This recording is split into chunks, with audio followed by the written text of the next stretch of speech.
Last time, we started to study the Anharmonic potential, which goes beyond the harmonic approximation of a simple harmonic oscillator.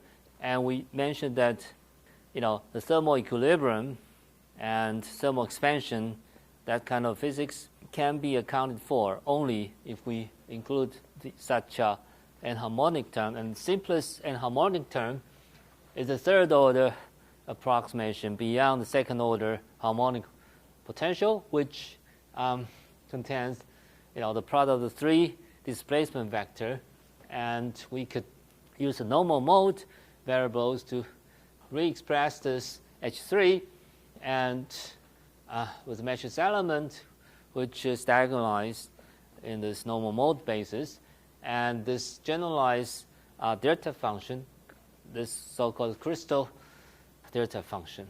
And there's a polarization vector S involved here.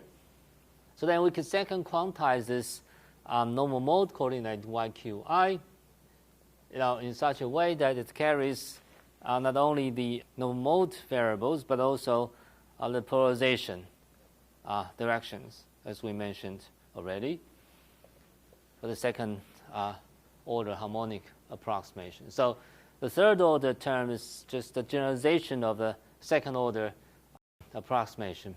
It's just more complicated. So let's just plug in this second quantization of the anharmonic terms by using this phonon variables and a dagger. And when we plug in here, we get a bunch of these prefactors and polarization vectors and matrix element and the delta function. But the most important part of this H3 is the product of all this, phonon variables and a dagger. So if you look at this product, you'll find that it could be expanded in how many terms? 8 terms, 2 times 2 times 2. And there are 4 different types of this terms, and we expanded all these operators. So there will be 3 operators for each term. And there are 4 different types of these terms, and the first one is the A dagger, where there are 3 creation of phonon operators in there. And we could use the diagram to illustrate this kind of virtual process, in the sense that out of nothing you create 3 phonons, okay, which is the wavy line here. There are 3 wavy lines representing the 3 phonons being created out of nothing. It's called phonon emission. But this is the virtual process because the energy cannot be conserved. Okay, so we cannot create something out of nothing, and that something costs energy, and that something need to be destroyed later. But you could have such a virtual processes for a very short time, but you cannot make them lasting forever. Okay, so these emitted phonons must be annihilated or destroyed at a later time, and that is precisely the other term is doing. Okay, so this AAA term is precisely doing this. Suppose I have some kind of emitted 3 phonons, and these 3 phonons could be annihilated and vanish, and then becomes vacuum. So it's called absorption of phonons, 3 phonons. So, and again, this cannot be a real process because energy cannot be conserved. Okay, but if I combine these 2 processes, I can have a real physical processes like this. Namely, the vacuum out of nothing could emit 3 phonons, but then these 3 phonons will be annihilated again, and so that the energy of the whole process can be conserved. So in the sense that the vacuum can create 3 phonons and annihilate them together. So this kind of process could happen, but without this H3, we cannot have such a vacuum creates 3 phonons and annihilate them, that kind of process. Okay, so that's 2 of the 4 possible processes. And the third possibility is that you have such a process that phonon is annihilated, and then 2 other phonons are created. Once this initial phonon is destroyed, and so this is a real process because the energy could be conserved. As long as we conserve the, say, initial and final state energy of different phonons, then that should be fine. And the reverse processes is that, you annihilate 2 phonons, and the final state will be a single phonon. Okay, so, the number 3 and number 4 are the opposite processes with respect to each other. So this is, the 4 possible processes that you could have, in the general 3 phonon events. And we can also consider the momentum conservation, because this delta refers to the crystal momentum conservation, where this q and q prime and q double prime, if you sum over the 3 vectors, it should be equal to the reciprocal lattice vector g, where this g could be either 0 or finite. If g is 0, we call this process the normal processes. And if g is non-zero, and we call this unclop processes, because now we'll see the example of such unclop processes later, which means that the sum of q and q prime is actually going beyond this first Brillouin zone. Okay, so we need to bring this vector back to the first Brillouin zone.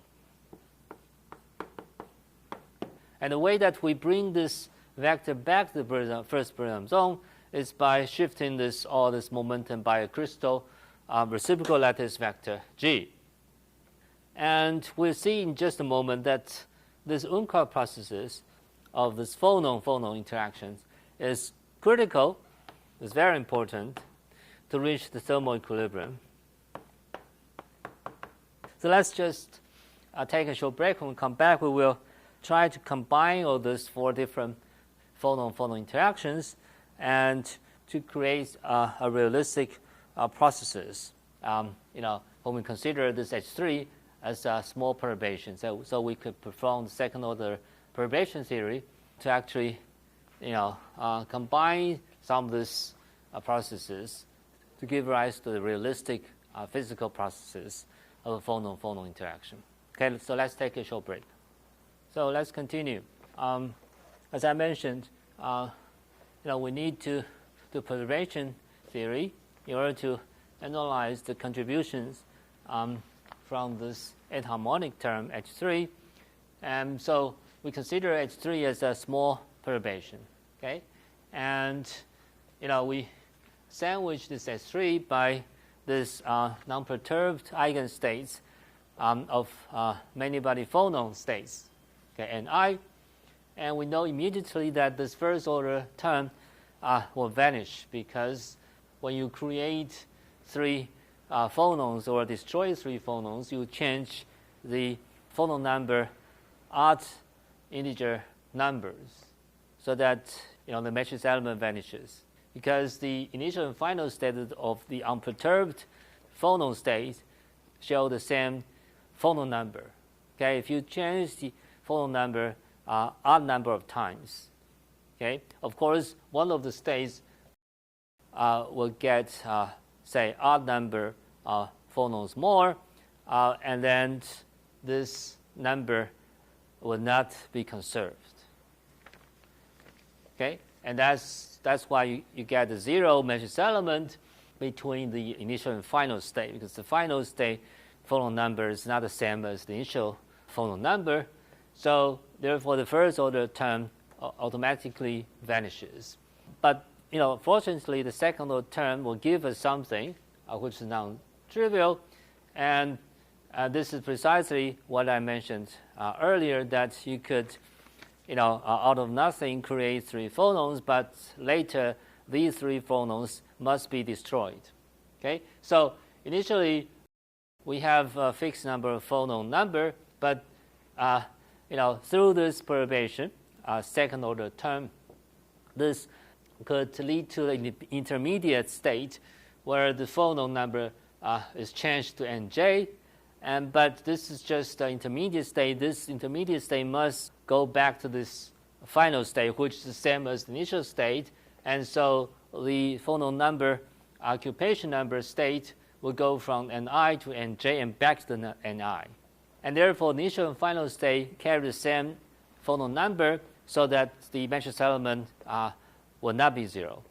And this is from the energy calculation. We could immediately see this second order contribution gives you, some intermediate state Nj in this second order matrix element, so that in general this will not be 0. So this is the correction to second order coming from the H3. Okay, so let's just look at this consequence of such second order scattering processes.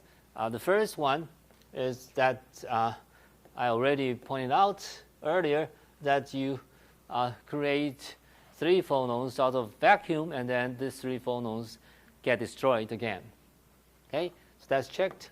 The second process is that there are 2 phonons, okay, already, and these 2 phonons get scattered, and the final state is that these 2 phonons merge into the single phonon, and that single phonon state is just an intermediate state, and this single phonon is going to split into 2 other phonons, so that initial and final states could have both momentum and energy conservation. So it's something like 2-body interactions, but that 2-body is actually interactions made of purely phonon. And number 3 is the reverse process of the number 2, which is you get this initial state with a single phonon, and this single phonon splits into 2 phonons, but that 2 phonons are destroyed later, and they merge into the single phonon again. So there's still a single phonon initial state and a single phonon final state. And the final process is that out of 3 phonons states, these 3 phonons are destroyed at the same time and collapse into the vacuum, but this vacuum later creates 3 other phonons. So we will take advantage of such phonon couplings, such as this processes. Here, either a single phonon splits into 2 phonons, or 2 phonons merge into a single phonon, and these processes are going to be very important in order to reach the thermal equilibrium in solid state materials. And in particular, when these processes could be Umklapp processes, and that Umklapp processes are very important for reaching the thermal equilibrium. So let's just talk about this relation. Okay, to reach the thermal equilibrium, we have to discuss kind of heat transport, or the mean free path of this phonon-phonon scattering. So the mean free path of phonons is actually the distance, the maximum distance within which the 2 phonons will not get scattered. Okay, but this mean free path of phonons is actually determined from the 2 factors. The first factor is the geometric scattering, namely the phonons could get scattered at the boundaries. Okay, so for example, when the phonons are created here, but since the samples are always finite size systems, so the phonon can actually hit the wall and then get scattered, and so that could actually lead to the decay of the single phonon state. But this is not the only possibility. The second possibility is that the phonons could get scattered by other phonons. This is precisely what I pointed out here, that the phonon can actually interact with the other phonons. And we'll see later that the second possibility is the most important processes that will lead to the thermal equilibrium. So, but before reaching that conclusion, let's just review this harmonic potential. Okay, so for the harmonic potential, where we have only H2 but not H3, so the mean free path is caused only by the geometric scattering, by the impurities or by the boundaries. In other words, only the first processes exist, but the second process doesn't exist, if we're talking about harmonic potential. But for the anharmonic type, H3, we know that both processes exist. And this will lead to the realistic mean free path as a function of temperature, which is 1 over temperature. And that behavior agrees very well with the experiment. So that's the important point. So let's go to the heart of this argument that to reach the thermal equilibrium, we need both processes to exist. So, but the first processes alone does not change the energy of the individual phonons. Therefore, it cannot change the heat flow, from high temperature to low temperature region, or you get back thermal flow to actually reach the temperature for the whole system. So, the first process is that the phonon hit the wall or the impurity. Most cases, in all cases, these scatterings are electric scattering. Namely, the phonon energy or frequency are the same. Okay, it's kind of elastic scattering without energy dissipation. Therefore, the first process cannot account for, this kind of a cancellation of the heat flow from the high energy, high temperature, low temperature, and the heat flow from the low temperature to high temperature, so that the thermal equilibrium can be reached. So we need, especially this phonon-phonon scattering processes to reach the thermal equilibrium. Okay, so let's take a short break. When we come back, we will illustrate how this works. Okay, so let's finish this discussion and argument to show that the unclock processes are really the key points to reach the thermal equilibrium. But before that, let's just use the cartoon picture to illustrate how the solid state material could reach the thermal equilibrium. Okay, so as we mentioned, there are two processes for this phonon-phonon interactions. For the anharmonic potential, H3. So the first is the normal process. Remember that the normal processes is the process that these two phonons merge into a single phonon after the scattering, but there is no reciprocal lattice vector involved. There's no G. Therefore, if the initial phonons, two phonons, are moving from the left to the right, and the final phonon will follow roughly the same path, which is moving from the left to the right. So this is illustrated in this cartoon picture here. Suppose this is a piece of metal, and the high temperature region is on the left, which is the phonon source, and the low temperature region is on the right, which is the phonon sink. So the phonons always move from the high temperature to low temperature region. So that's basically follows our knowledge in statistical mechanics, right? And so there's a net phonon flow from the high energy source to the low energy, low temperature sink. So if there are just the normal processes, so as I mentioned, this will not change, the main direction of the phonon flow, which means that there is always a net phonon flow. But we know that in order to reach the thermal equilibrium, we have to show that this net phonon flow could vanish, which means that there is equal number of phonons that flows from the high temperature to low temperature, and from the low temperature to high temperature, so that there's no net phonon flow. In such a case, there's no temperature difference, so that the whole thing, the whole object, will reach the thermal equilibrium, meaning all the temperature is actually uniform, distributed over the whole sample meaning the whole sample shows the same temperature.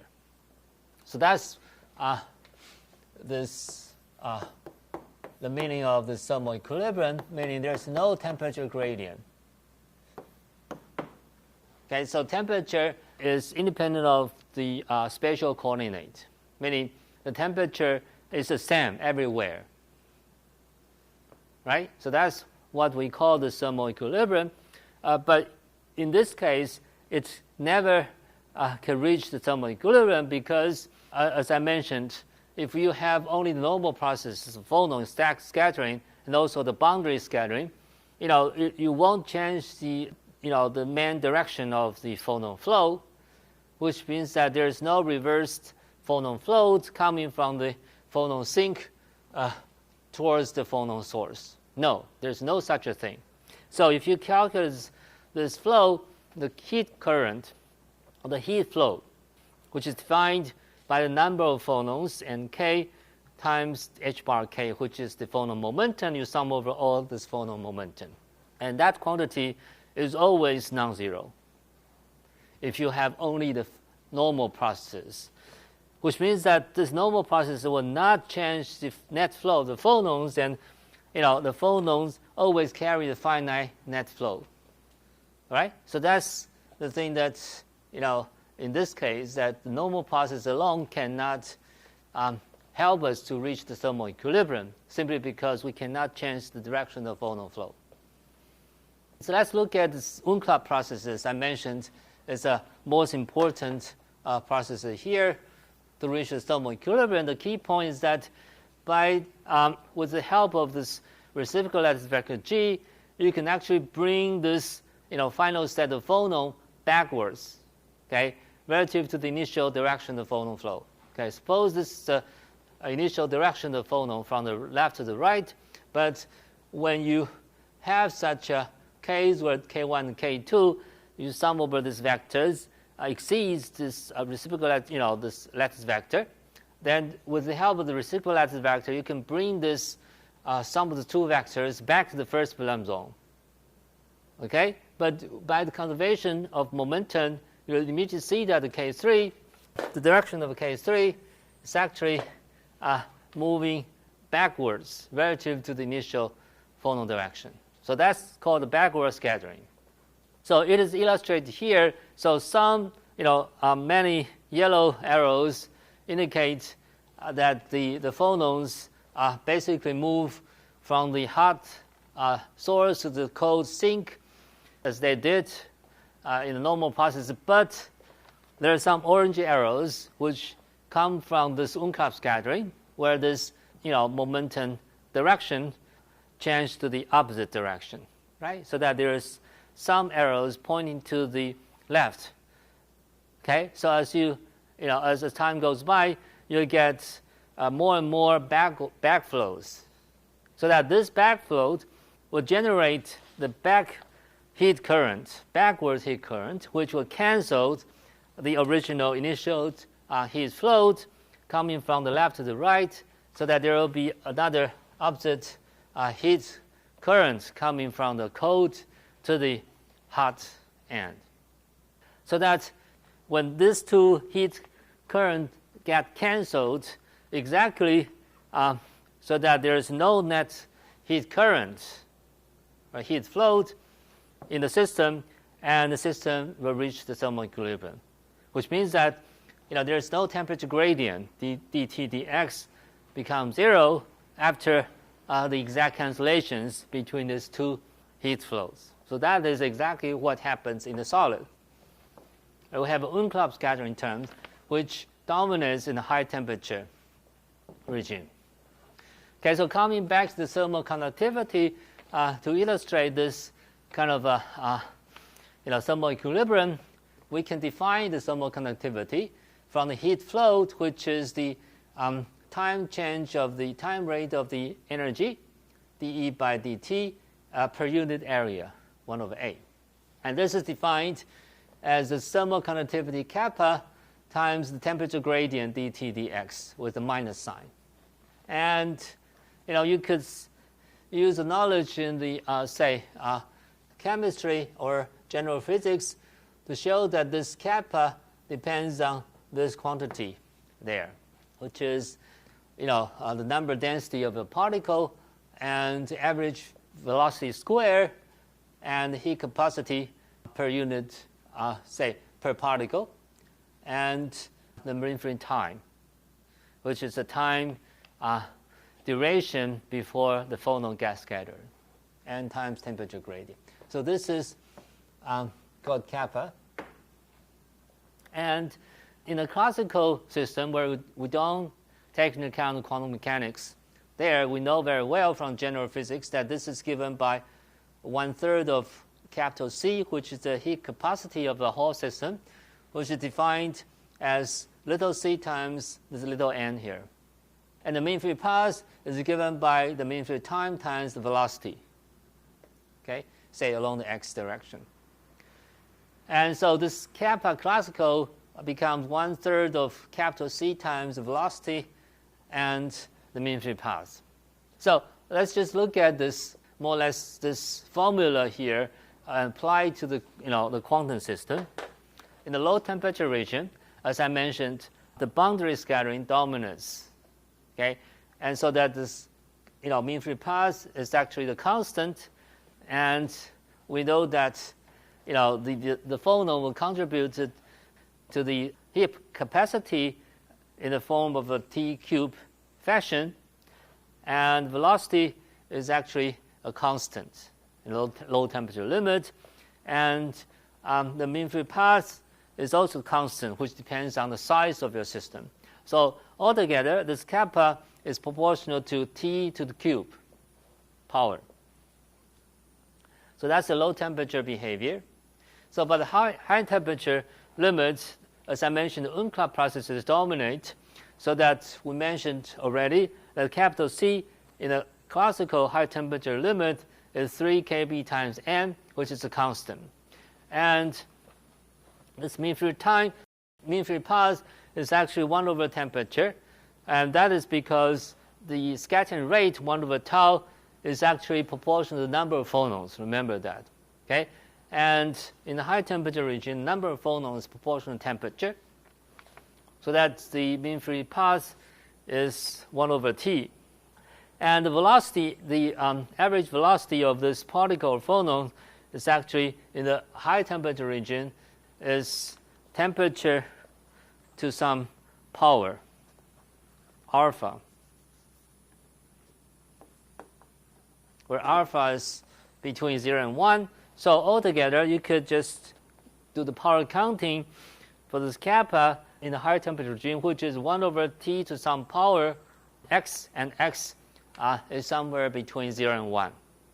And that is precisely what happens in real material, as shown here in this plot. This is NaF, sodium fluoride, the kappa of that material versus temperature. You can see very clearly this is experimental data that in the low temperature region, this goes like T cubic, and there's a maximum is reached at some intermediate temperature, and it decreases with the power of 1/x to the power of x, t to the power of x, where x is somewhere between 0 and 1. So in other words, using this simple estimation, we can understand how the solid state material can reach thermal equilibrium, namely from the Unclop processes here. And the Unclop process is dominating only in the high temperature region because it involves this momentum shift of reciprocal electric vector G, where this momentum transfer between the initial and the final state is actually very large or finite. Okay, and that process cannot occur in the low temperature limit, because in the low temperature limit, this momentum change, momentum difference between the initial and final states is expected to be very, very small. You get low Q transfer processes in the low temperature limit, and high momentum transfer in the high temperature limit. Okay, so let's conclude this chapter that the phonon physics plays an important role in the thermodynamics of a solid-state material, and both in the low temperature and high temperature regime. Okay, in the low temperature regime, it gives rise to T cubic in specific heat. In the high temperature regime, it leads to the Unclot processes due to this Anharmonic term, which will lead to the thermal equilibrium. And also thermal expansion process can also be explained within this phonon-phonon interaction term. So that's for this chapter, and the next subject is to introduce to you the magnetic states, okay, a different magnetic orders and the low energy, low temperature excitations of the magnetic ordered states, or magnetism. Okay, so this is also the very important topic of our course. When we quantize these magnetic excitations, we could give rise to the energy or quantum particle, quasi-particle called maganon. So maganons, just like phonons, are quantized energies, due to magnetic fluctuations, okay, thermal fluctuations of the spins. Okay, so we will discuss that next time. So let's take a short break. When we come back, we'll start to introduce this different type of magnetic order in solids. So let's take a short break. Okay, so let's start a new chapter, which is about magnetic order, magnetism, and magnons in solid state, okay, which is another example of quasi-particle, which is bosonic. But before we do this, let's just review the solid state 1 about how this magnetic order can arise in solid state, okay, based on the electronic configurations that we all know from general physics 1. There are important rules which will give rise to this unpaired magnetic moment in electronic configurations of solids, and the most important rule are Hahn rules. Okay, so but before introducing Hahn rule, let's just talk about this simplest case where the spin-orbital coupling, or LS coupling, is very, very weak in this light elements in the periodic table, and which we call this Russell-Sanders coupling, which means that this, for this light elements, this total angular momentum J is simply just sum of this L and S, L plus S, where this spin-orbital coupling part of the Hamiltonian is much smaller than or weaker than this electron-electron part of the Hamiltonian. Okay, so that the Hamiltonian commutes with both the orbital angular momentum vector and spin angular momentum vector, and also the total angular momentum vector J, and they separately follow this quantized eigenvalues that we are familiar with in quantum mechanics. For example, this L square shows L plus 1 as eigenvalue times h bar square, and Lz is a little Lz, and S square SS plus 1, and again this plus minus 1/2 is this quantum number for Sz, and so is for J square, which carries J times J plus 1, and Jz shows a quantized value of a little Jz. Okay, and you can sum over all this angular momentum for all these atoms in the shell, so that for completed field shells of atoms, all this sum of this Z component of the angular momentum vanishes. Okay, for complete shell. So that's just a very basic and simple, limit where the LS coupling is very, very weak. So let's just look at the Hahn's first rule. Okay, there are two Hahn's rules. The first Hahn's rule is saying that we should place the electrons in the orbitals in the 2 times 2L plus 1 levels in such a way that the spin S is maximized, which means that we should maximize the total number of, the amount of Sz. And for example, if you have this L equals to 1 energy levels, which further splits into 3 levels, L equals -1, 0, and +1.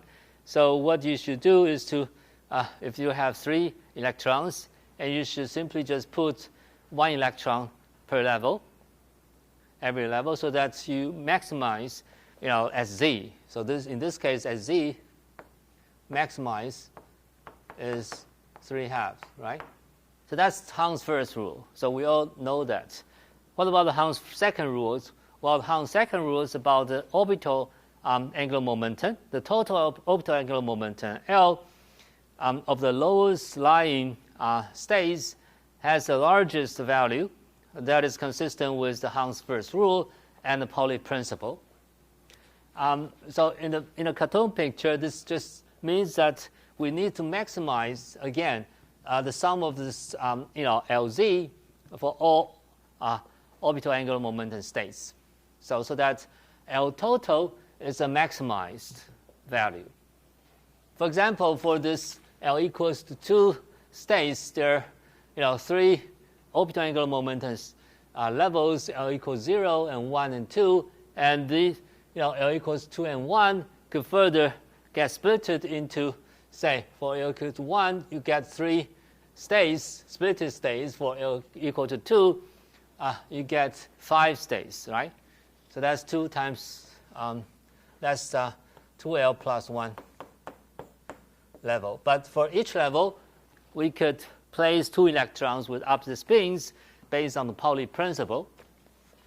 So the Hahne's second rule says that we should place the electron states in such a way that we should maximize L total, so that for these many level states, we should place electrons following this ordering, meaning we should place this electron, yellow parts of the electrons first, and remember, this will also satisfy this Hahne's first rule and the Pauli principle, right?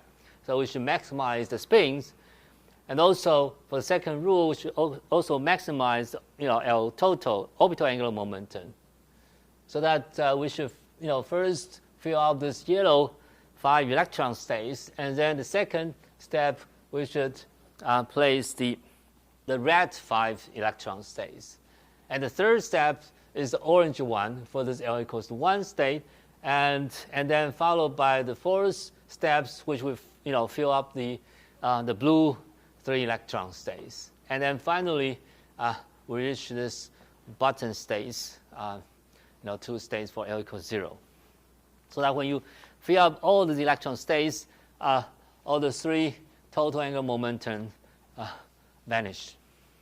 And number 4 is the total angular momentum J could take the integer values between L minus S and L plus S with a magnitude. So that is also a familiar rules from quantum mechanics. And the important thing is that whether this total angular momentum J takes L minus S or L plus S depends on the spin-orbital coupling lambda, where when lambda becomes positive, and for less than half filling case, this minimum value of J is favored, L minus S, whereas for lambda is negative, then in the case of more than half filling materials or energy levels, the maximum value of J, L plus S is favored.